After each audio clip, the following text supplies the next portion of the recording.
प्रश्नोत्तर सत्संग माध्यम से आज एक और प्रश्न आया है विक्रम सिंह दिल्ली। उनका दो प्रश्न है। एक तो प्रश्न है क्या वृंदावन में मरने से मुक्ति हो जाएगी। दूसरा प्रश्न है भारतवर्ष में कौन सा ऐसे जगह में जाकर रह करके भजन साधना करने से ज्यादा फल प्राप्त होगा और मन भी स्थिर होगा। बहुत सुंदर प्रश्न पूछा। सबसे पहले तो मैं बोलूंगा वृंदावन में जो मृत्यु होता है, निवास करता है, उसकी अवश्य यह कल्याण होता है। खाली वृंदावन है नहीं, भगवान के जितने भी धाम है, लीला स्थल है, राम च रूप धाम च लीला धाम परात्परम एतम चतुष्टय नित्यम सचिदानंद विग्रहम। भगवान का जो है रूप है, नाम है, लीला है और धाम, ये चारों एक चीज माना गया है। कोई व्यक्ति भगवान के बैठ के ध्यान कर रहा है, कोई व्यक्ति बैठ के भगवान का नाम जप रहा है, कोई व्यक्ति जाकर भगवान के धाम में खाली निवास कर रहा है, कोई भगवान की लीलाओं का चिंतन कर रहा है। सब चारों की चारों एक ही माने जाते हैं। अगर कोई भगवान के धाम में खाली रहकर निवास कर रहा है, वो जप तप करे न करे तो भी उसका मुक्ति अवश्य है। शिव निंदक अघ ओघ न साए, लोक विशोक बनाई बसाए, बंदों अबधपुरी अति पावने, सर्ज सरी कलि कलुषण सावने। सो वर्ण करके जो है लिखा गया शास्त्र में। आप स्कंद पुराण पढ़िए, अन्य पुराण पढ़िए। अयोध्या वृंदावन की महिमा बहुत है। इसलिए वहाँ पर मृत्यु हो जाना, वहाँ पर निवास करना बहुत भाग्यशालियों को यही मिलता है। जो मृत्यु उस वहाँ पर हो जाती है, मुक्ति उसका अवश्य होता है। इसलिए बहुत सारे हमारे साधु संत महात्मा जाकर के जीवन पर्यंत जो है वहाँ पर जो है वृंदावन में, अयोध्या में, हरिद्वार में, बद्रीनाथ में, द्वारिका आदि धाम में, जगन्नाथ आदि धाम में जो है निवास करते स्थायी रूप में, जिससे उनका वहाँ पर मृत्यु हो और मुक्ति हो जाए। और ये जीवन में प्रयास अवश्य करना चाहिए। भले ही जीवन में कहाँ पर कौन व्यक्ति कहाँ रहा, लेकिन अंत समय में ऐसे लगे कि अब शरीर जवाब दे रहा है, हाँ अब जो है जाने का समय आ गया, कुछ ऐसा एहसास हो गए तो तुरंत जाकर भगवान का धाम में निवास करना चाहिए। और उससे पहले भी अगर संयोग मिल रहा है तो भी अवश्य निवास करना चाहिए। दूसरा प्रश्न है आपका, कौन सा ऐसे भारतवर्ष में जगह है जहां जाने से, साधना करने से ज्यादा फल मिलेगा और मन स्थिर होगा। देखिए जी, मैं भारतवर्ष का विभिन्न स्थान भ्रमण किया हूं। अगर मेरे मन के विचार से आप पूछेंगे तो मैं कहूँगा, लेकिन ये भी कहूँगा कि सबके मन के अलग अलग है। जहाँ पर भी भगवान का भक्ति बढ़ जाए, जहाँ पर रह करके भगवान का नाम जप बढ़े, भगवान का भक्ति बढ़े, भगवान के प्रति श्रद्धा प्रेम बढ़े, वही जगह वही व्यक्ति के लिए सबसे बढ़िया माना जाता है। क्योंकि ना अगर कोई व्यक्ति चले जाए अयोध्या, ठीक है, वहाँ पर मरने के बाद मुक्ति मिलेगा, लेकिन वहाँ पर अगर भक्ति नहीं बढ़ रहा है, कुछ ऐसे काम मिल गया, कुछ ऐसे इलाका में रहना पड़ रहा है जहाँ पर दिन रात खाली काम करना पड़ता है, भक्ति करने का समय नहीं है, तो फिर उनके लिए वो भक्ति वर्धक नहीं हुआ। ठीक है, धाम में निवास कर रहे हैं, मुक्ति तो हो जाएगा। मान लीजिए कोई व्यक्ति दिल्ली में निवास कर रहा है, लेकिन उनका भक्ति बढ़ रहा है, लेकिन बम्बई में चले जाने के बाद भक्ति कम हो जा रहा है, तो उसके लिए दिल्ली ही ठीक है, यहाँ पर भक्ति बढ़ जाए। लेकिन जहाँ तक धाम की बात कहूँ, धाम में निवास करने मात्र से भक्ति करे चाहे न करे उसकी मुक्ति हो जाती है मरने के बाद।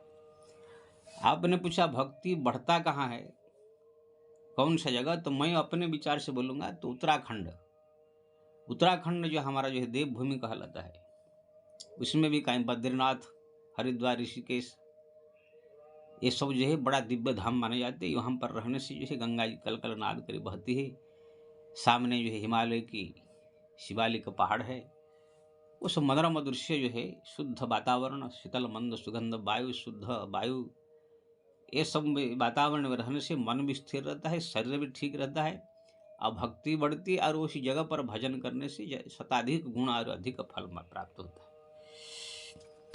अगर आपके पास ठंडा सहन करने की शक्ति है तो और ज़्यादा पुण्य प्राप्त करना, फल प्राप्त करना चाहते हैं, मन को और ज़्यादा स्थिर करना चाहते हैं, तो आप जो है बद्रीनाथ धाम में जाकर निवास कर सकते हैं। वहाँ पर तो एक दिन का अन्य जगह से करोड़ों गुना फल प्राप्त होता है। और वहाँ पर जो है चारों तरफ बर्फ है, पहाड़ है, वहाँ पर जो है कोई सांसारिक वातावरण आपको दिखने नहीं मिलेगा। ये राजनीति है, दुनिया भर के संसार की जो है बियर बार, राजनीति, झगड़ा फगड़ा, ये संसार से आप एकदम दूर हो जाएंगे। हिमालय की चोटी ग्रेट, जिसको ट्रांस हिमालय कहते हैं, उनके बगल में ग्रेट हिमालय में बद्रीनाथ में है, बद्रीनाथ धाम है। वहाँ पर अगर निवास करें, अगर आपको ठंडा सहन करने की थोड़ा हो तो वह निवास करे, तो आपको जो है अन्य जगह से करोड़ गुना फल प्रतिदिन प्राप्त होगा। मन अपने आप वहाँ स्थिर हो जाता है, क्योंकि सांसारिक वातावरण वहाँ बहुत कम है। इसलिए भगवान की कृपा अगर हुआ, हमारा ये विचार है अंत समय जो आएगा, समय से आएगा तो हम भी बद्रीनाथ में जाके निवास करें कुछ दिन, ऐसा हमारा ही विचार है।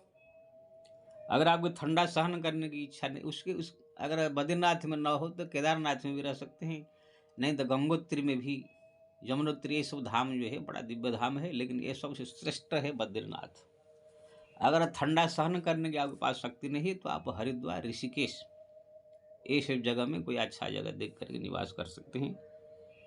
इसमें क्या है, आपका मन जो है बड़ा शुद्ध हो जाता है, पवित्र हो जाता है। गंगा जी का प्रतिदिन जल स्नान करने को मिलता है, पान करने को मिलता है। हिमालय के दृश्य देख करके मन एकदम ये हो जाता है। मैं सारा दुनिया घूम के देखा हूँ, उत्तराखंड में जिस प्रकार की मन की वृत्तियाँ बनती है, भगवान के प्रति श्रद्धा बढ़ती है और स्थिर मन होता है, और मन की जो एक भगवान के प्रति जो आनंद की अनुभूति होती है, जो वातावरण वहाँ का बनता है मन की, वह दूसरी जगह नहीं है। खाली उत्तराखंड को घूमने निकलते ही जो है मन की आनंद विभोर हो जाता है, भक्ति में डूब जाता है। बाकी सब अयोध्या, काशी, मथुरा, वृंदावन, रामेश्वर, द्वारिका, ये सब जगन्नाथ सब है धाम, लेकिन ये सब सिटी है। ये सब जगह जाने के बाद जो है आप मंदिर में जाएंगे तो थोड़ा भक्ति भाव वातावरण रहेगा, लेकिन जैसे आप आ जाएंगे सिटी, गाड़ी मोटर, दुकान, बाजार, जैसे बम्बई, कलकत्ता जैसे सिटी सब है, वो सब है, तो वहाँ पर आपको वही सांसारिक वातावरण, वही दुकान बाजार में खरीदते हुए, वही झगड़ते हुए, लड़ते हुए, जो तरह तरह की जो वातावरण है, वही सब आपको रोज देखने को मिलेगा। लेकिन बद्रीनाथ, केदारनाथ उधर चले जाने के बाद आपको ये सब वातावरण से आप दूर हो जाएंगे। मैं रहा हूँ इसलिए बोल रहा हूँ। 6 महीना मैं केदारनाथ में, एक गरुड़चट्टी नाम की गुफा है जहाँ पर मोदी जी, प्रधानमंत्री जी रहते थे, वहाँ मैं रहा हूँ। अभी भी जब भी जाता हूँ तो एक दिन वहाँ पर निवास करता हूँ। वहाँ पर जो हमारा अच्छे परिचित लोग हैं, अभी भी हम लोग गए थे केदारनाथ, तो वहाँ पर एक दिन रुके थे, तो वहाँ पर वही 6 महीना रहा हूँ। देखा 6 महीने के अंदर दुनिया में कौन नेता हुआ, कौन प्रधानमंत्री हुआ, कौन राष्ट्रपति हुआ, देश में क्या चल रहा है, कौन मर गया, कौन जी गया, संसार में क्या चल रहा है, बाग खेती कितना हुआ, क्या नहीं हुआ, कुछ दुनिया से एकदम कोई मतलब नहीं होता है। मन एकदम खाली बस हिमालय की हरियाली, सीन, पहाड़ी, ये सब देख करके मन प्रसन्न रहता है, या भगवान का भजन में एकदम मन लग जाता है। हम सब वहाँ पर 12 15 घंटा हरिनाम जप करते थे। अभी भी वही विचार है। भगवान की क्या प्रेरणा, इधर आ गए हम, लेकिन विचार है उधर ही अंत समय में निवास करने का, लेकिन उसके लिए प्रभु की कृपा चाहिए, कब क्या संजोग बनेगा। जाएंगे फिर भी हर साल हम 4 धाम यात्रा के बहाने में वहाँ पहुँच जाते हैं, 15-20 महीना के लिए, 20 दिन के लिए, महीना के लिए। तो वहाँ पर जो आपने पूछा कि वहाँ जो है आप जाकर बद्रीनाथ, केदारनाथ, गंगोत्री, यमुनोत्री में अगर कहीं जगह मिले वहाँ निवास कर सकते हैं। बद्रीनाथ सबसे बढ़िया जगह है। अगर लेकिन वहाँ ठंडा थोड़ा लगेगा। 6 महीना वहाँ बंद हो जाती है, 6 महीना रहते हैं लोग, 6 महीना आप आराम से रह सकते हैं। अगर आप चाहे तो 12 महीना भी रह सकते हैं। उसके लिए जो है और आपको वातावरण वहाँ का थोड़ा बढ़िया बनाना पड़ेगा। कुछ वहाँ पर सरकार की भी प्रोसेस रहता है, वो प्रोसेस से 12 महीना में हमारे साधु संत महात्मा रहते। नहीं अगर इतना है तो आप हरिद्वार, ऋषिकेश में निवास करें, मैं तो ये कहूँगा। बाकी सब वृंदावन, अयोध्या, काशी, मथुरा ये सब है, लेकिन ये सब सिटी है। वहाँ पर वातावरण तपस्वी वातावरण रहता है, तपस्या देवभूमि है, वहाँ का महिमा अलग है। इसलिए वहाँ पर जाके आप निवास कर सकते हैं, अपने जीवन का कल्याण कर सकते हैं।